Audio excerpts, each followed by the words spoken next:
हाँ हाँ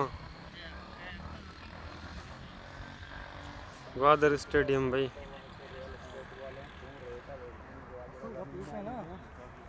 अरे ये पिच्चू ना जबरदस्त बने।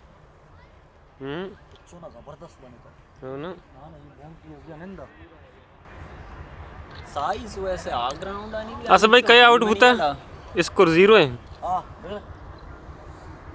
तो बैटिंग करोगे चे तो कैमरा फोटो भी ना वीडियो हो बने खबर कने एक बार कम वीडियो भी बनाए ना हमारा उसते वीडियो बना कम पुस्तक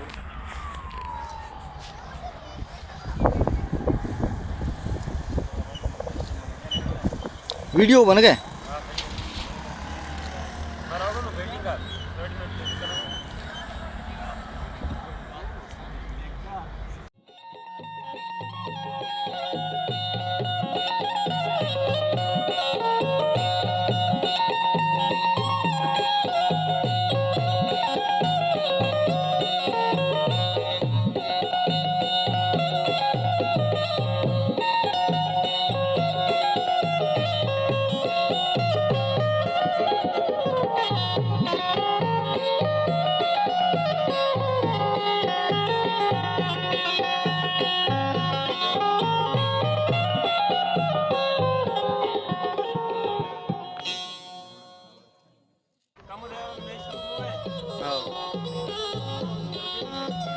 म्हणजे पहला टास्क भी रंदा बड़ा भाई फिल्टर भी आए चीज भी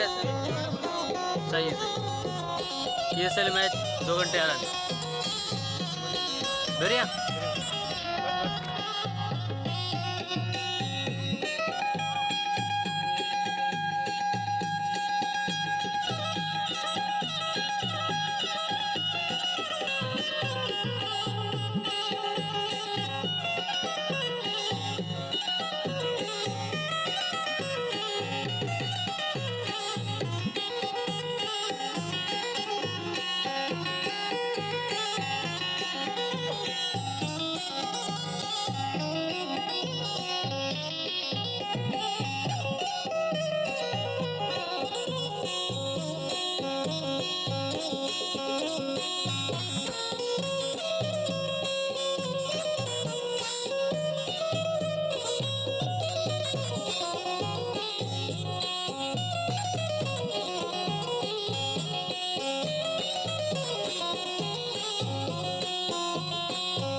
ये सनसेट है भाई ग्वादर सनसेट है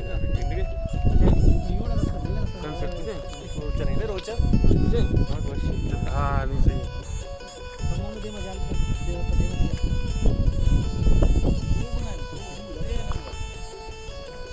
ये मैं डंडी है तो सही